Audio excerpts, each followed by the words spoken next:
Somebody told me today that you are the most imitated man in baseball. I heard from a close friend of both of ours I don't. that I don't know. when Chipper Jones retired, he says one of the things I'm going to miss is going to Tony's clubhouse.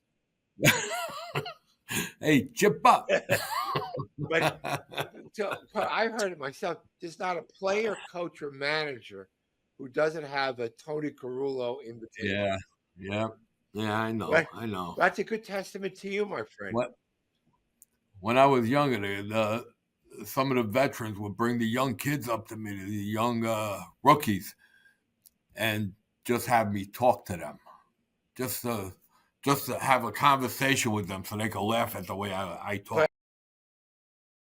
Jay Horwitz in a very special edition of Amazing Conversation with my longtime buddy Tony Carullo. Tony, you know what's kind of crazy? Between the two of us, we have 97 years of service to the New York Mets baseball team. That's 97. You 51. That's pretty amazing. Me 46. That's pretty amazing. Yeah. Isn't that crazy? Yep. 97 crazy. years. But you know what, Jay? We had a good time. We did. We had a lot of fun. We had a good time. You know what I always tell people? I say, where could you go and work for 51 years? Yeah, I'm the same way. Never feel like you were going to work one day. Tony, I don't think I'm going to make 51. I don't think I'm going to catch up to you, my friend. I'm not going to make 51. Nah, you're almost there already. No. You ain't going nowhere, Jay. This is a big year for Mr. Carullo. 2 great awards. July 19th, the Hall of Fame Achievement Award. The same day David Wright gets his number retired and into Mets Hall of Fame. And sometime early in the year, they're going to name the visiting clubhouse after you, Tony Carullo, visiting clubhouse from 1975 to 2019. You headed that visiting clubhouse. Pretty good to get honest. Yeah. I know. Listen, you and I like Tony. We never did anything to get stuff in return, but at the end, it's nice to be recognized for what you did. Yes. Yeah. I was taken by surprise when Steve Cohen called me up. I thought, he said, "Oh, this is Steve Cohen." I said, "This ain't Steve Cohen," because I thought it was a friend of ours, Steve Cohen, who works for Rawlings. Okay, can I interrupt you for 1 second? He said, No, this is Steve Cohen with the Mets. Can I interrupt you for 1 second? Yeah. You know, Timers Day game, he called me. I called him. I thought it was Steve Cohen from Rawlings, and I was saying some stuff. I need to buy some shoes, buddy. Could you help me? And the guy that says, "Jay, do you know who you're talking to?" I said, "You're talking to the owner of the team, and I don't sell shoes." Yeah, well, he called when he called you know who me. It was said, right away. "This is Steve Cohen with the Mets," and I said, "Get out of here!" I said, "This ain't Steve Cohen with the Mets." But then he told me that it was the real Steve Cohen, and then I was very apologetic. "Oh, I'm sorry. I didn't know." He never held that against me, you know. So Tony, how did you get in? The first couple of years you were at the Mets in '69, you were a visiting team ball boy. How did you ball boy? Mostly I worked in the clubhouse. How did you get into that? I mean, how would you, local kid from Queens, how did you get a hook to get in there? Well, I was a freshman in Monte Cristi High School in Astoria at the time, and a friend of my family, a friend of my father and my uncle, was working in the ticket office, and he wanted to know if I wanted to go to work for the Mets. And originally, it was going to be a job as a vendor for Harry M. Stevens. That's what I thought I was going to do. Hot dogs, potato chips. Yeah, exactly. Yeah. Not beer. They probably wouldn't have let me serve beer at 15 years old, but beer was the money maker for those guys. But anyway, I was outside playing with my friends one day, and my mother yelled out the window, Al wants you to go to the ballpark. So my uncle drove me to the ballpark, and I met Al Canolino, who was the friend of the family. And instead of bringing me down to Harry M. Stevens, he brought me down to the visitors clubhouse, and he said Mickey Rendine needed a kid, and I went in there, and I just stayed there for the rest, for the whole time. In 75, when did you become the assistant? 75, the assistant clubhouse. Yeah, well, I was Mickey Rendine's assistant, and after during the end of the 75 season, I had heard that Mickey was going to go to work for the Jets as the assistant clubhouse manager, the assistant equipment manager with the Jets. So Herb Norman, who was the Mets equipment manager at the time, came over to me and said, if you want the job, we're gonna bring you upstairs, and they're probably going to offer you the job. And I said, no, I don't want to take Mickey's job. And at first I told him I didn't want it. Anyway, about a week or two later, there was a Jet game at Shea Stadium, and I was in charge of the umpires room. I took care of the referees for the Jets. And Mickey came over to me and said, I'm not going to be working anymore for the Mets, but if they offer you the job, take it. Just stay in school and don't make this your life. Well, what happened, Mickey? You made it your life. Mickey gave me a lot of advice over the years that I took to heart, and I learned a lot from him.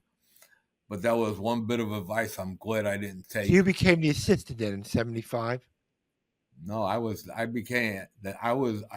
assistant right. The 75 season, and then in 76 I became the visiting clubhouse manager. And the rest I was only 21 years old at the time. So you were the head clubhouse guy visiting at 21 years.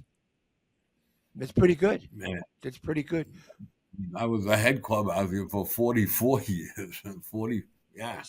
What are the changes you made? Without disparaging anything went before. I mean, we were talking before. You said the normal ritual for the food for spring game series was pizza, hot dogs, and Chinese food. And well, back then, like those old school clubhouse guys. This was before the ball players were really making a lot of money. Like in the mid 70s, when they started making more and more money, they got a little more demanding as far as food went. So you got to understand, like when one clubhouse guy does something, like when one clubhouse guy starts giving you better food, or starts giving you breakfast, or starts giving you a pregame meal, the players expect it from everybody. They'll come into your clubhouse and say, hey, Tony, how come you don't have breakfast for us? This guy has breakfast and that guy has breakfast. And it's like a domino effect. Well, so back when I took over the clubhouse, Mickey used to give him pizza the first night, Kentucky Fried Chicken the second night, and hot dogs the third night. Not very nutritious, Tony. And then when I took over, I told my mother, I was going to figure out what to get these, what to do for the ball players. I mean, my mother, who was a really good cook, all you have to do is look at me. But she was a really good cook, and she took it upon herself to cook for the visiting teams. And she would make lasagna and meatballs and sausage, or she would make steaks for them. And that's what you had to do for the players. And the whole thing changed. And if you saw today what these ball players get, it's 5 different meals a day, right? It's crazy. It's really crazy. I was feeding them for day games. I was feeding them 4 times a day with catered meals. Tony, somebody told me today. I felt like a caterer rather than a clubhouse manager. Somebody told me today that you were the most imitated man in baseball. I heard from a close friend of both of ours. I don't know. That when Chipper Jones retired, he says one of the things I'm going to miss is going to Tony's clubhouse. Hey, Chipper. But I heard it myself. There's not a player, coach, or manager who doesn't have a Tony Carullo invitation. Yeah. I know. I know. That's a good testament to you, my friend.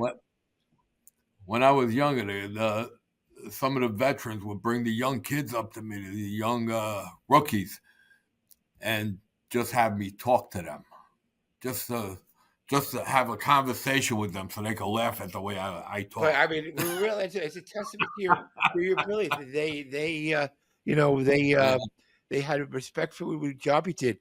So I hate to bring this up on the Mets podcast, but you told me the other day you grew up a Yankee fan. Oh, I grew up a Yankee fan. Oh, my dad was a Yankee fan. My uncle was a Yankee fan. My uncle used to bring me to Yankee Stadium all the time. And because these friends of the family that worked in the ticket office, they used to get a pass. I don't know if you remember, Jay. I remember I had it as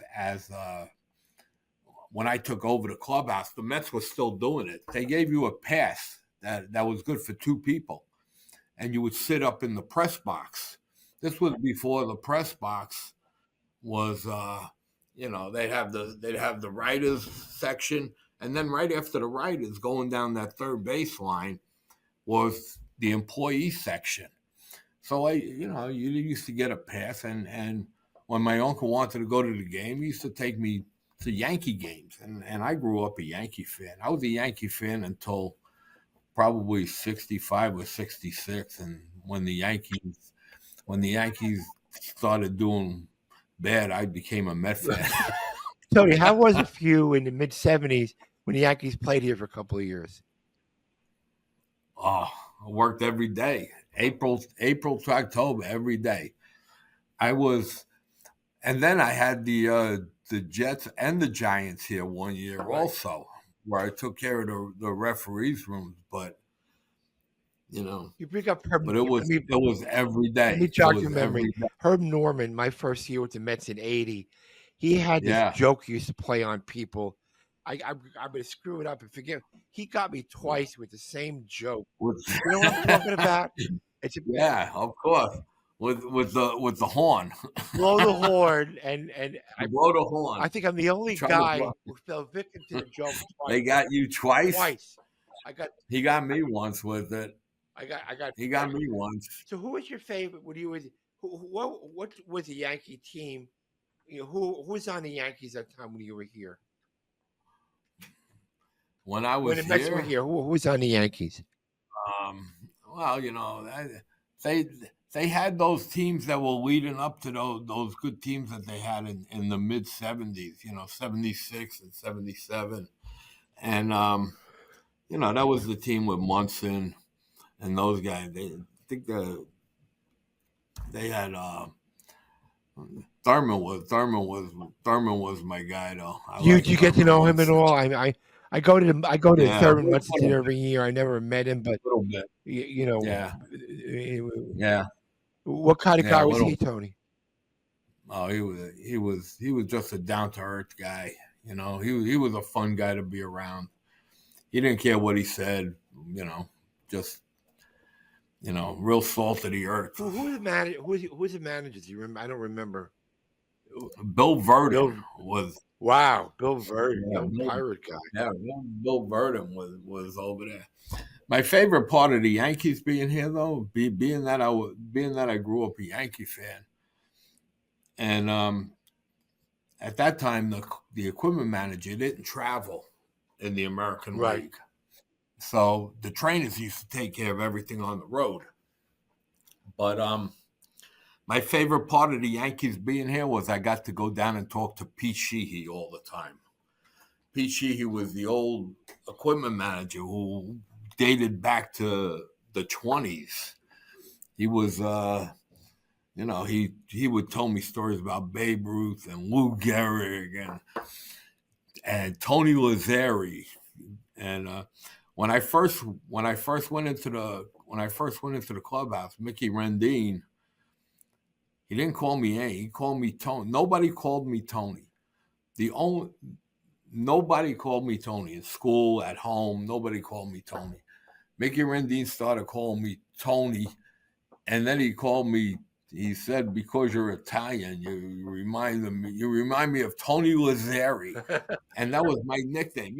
Mickey called me Lazzari until the day he passed away. So, do you see Lou Kakusa Sr. passed away the other day? Lou Kakusa, yeah, it was very sad. But I could tell you, Lou Kakusa was one of my first real friends with the Mets. He did the Empire's Room. Lou Kakusa took care of the umpires room at Shea Stadium from when I started, and then he in 1976, when Yankee Stadium was redone, the Yankees asked Lou to go up to Yankee Stadium and take care of the visitors' locker room. But yeah, you know, and Lou's legacy, he was a good man. He'd do anything for anybody.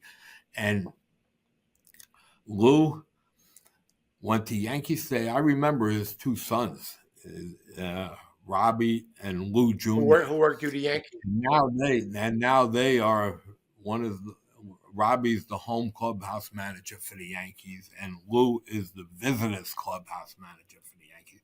So they carried on his legacy. He was a good clubhouse guy, but more than that, a good friend. No, I agree. Okay, one thing I meant to ask you about, it's got a lot of publicity. In '86, we're playing the Red Sox in the World Series. Oh boy! But bottom of the 10th. A day I'll never forget. 2 outs. Never forget it. I mean, how was it for you? I mean, I never really asked you about this before, but But how was it for you? The stuff is up, you know, protecting the lockers. When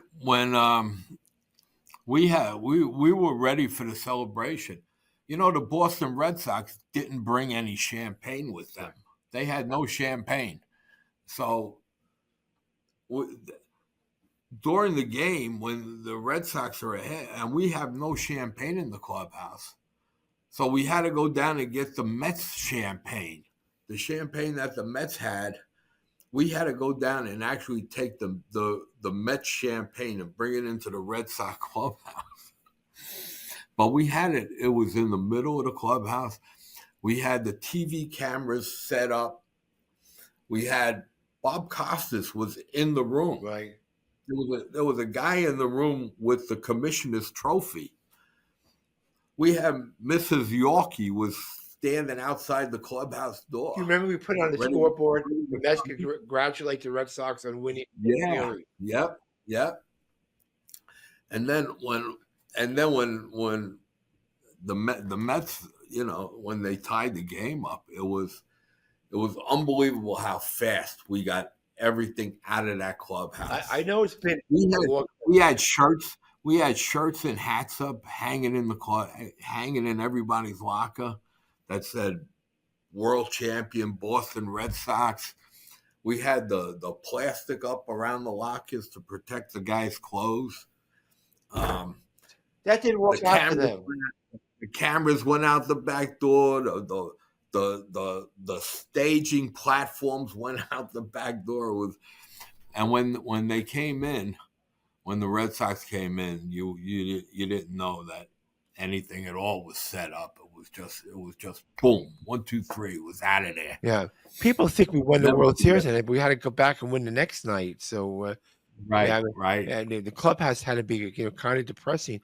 Tony, one thing you told me, I think you like to BS with the managers, like the Bobby Coxes of the world and the Lelands of the world, and that's some of the highlights for you, talking shop with those guys. Yeah.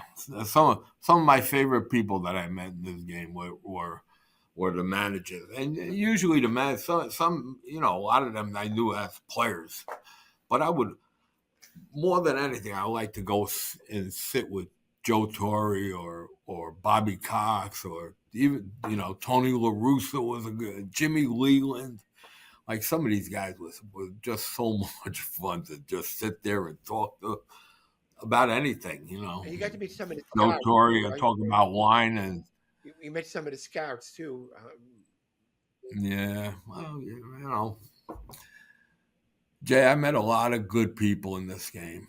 A lot of good people, a lot of good friends. That's the one thing I miss the people. I miss the people that I worked with at Shea Stadium and City Field. I try to keep in touch with them, but there were so many people that helped me through the years. I mean, You come back a couple of times. You're up here see a couple of games, and oh yeah, yeah. Well, I still have family. All my family is still up in New York. So did you, when you first got that call, did you ever think you would stay on the job for 51 years? No, I promised Mickey Rendine I was going to stay in school, get my degree, and get a real job. Yes. He told me. He said, "Don't stay in this job." I said, "Oh, don't worry, Mickey. I'm not going to stay here. Yeah. Don't worry." Yeah. So about you. I like it. Let me tell you something, guys, folks.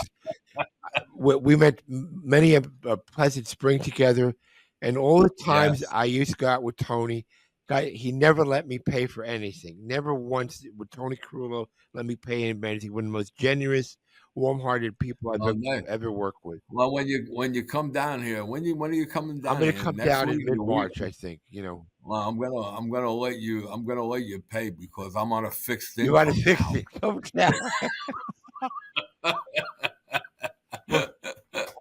I don't get my Social Security check till the middle of the month. But now you have a new avocation. Now you become a golfer, right? Oh well, I try to play golf. Yeah. In fact, because you asked me to do this podcast today, I had to cancel my tee time. Oh my 12:30 God, really? tee time today. Yes, but that's okay. That's okay. It's worth it. So you play with Terry Because Collins? I played with Terry Collins on Sunday and Monday. Right, on Monday. Terry Collins is a really good golfer. Me, not so much. Tony, what's your favorite restaurant in St. Lucie? Is it Tuna de Fresco's, or do you have a favorite we go to a lot? Oh well, yes. Well, Tudo Fresco is good because he lets me bring my own wine in. Speaking of wine, three things you're a wine connoisseur, ballet, and the opera. Yeah, I got the Palm Beach Opera down here and Miami City Ballet down here. It's not the Met, it's not Lincoln Center, but it's pretty good. How many bottles do you have, Tony? A lot. A lot? A lot. A lot. So I mean, you want a number? Give me a number, guess. Few thousand. Where do you put them all? Where do you put them all? I took a bedroom in my house and I made it into a wine room. And that's what I did. So last two questions. Yeah. How are you going to feel, whatever we do to Clubhouse, they're going to be, your family will be there, friends like Dave Burney, Easton Wilson, guys have been around you. We stand outside the runway and we dedicate to Tony Carullo visiting Clubhouse. How's that going to make you feel? Well, of course it'll make me feel really good, appreciated.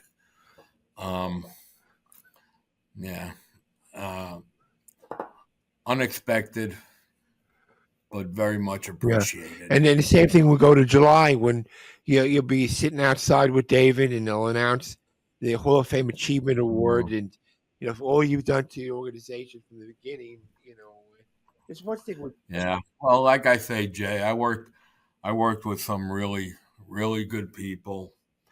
They made my job easy. They made my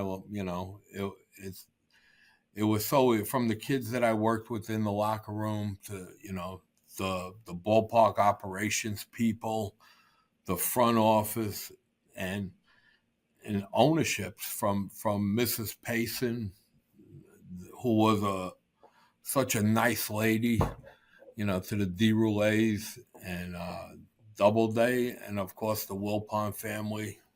They all treated me with respect, and all I wanted to do was make them proud. I just, all I want to do is keep my head down and keep my mouth shut and do my job. For somebody who's been around the game for a long time like me, it's guys. What Tony does is not an easy job.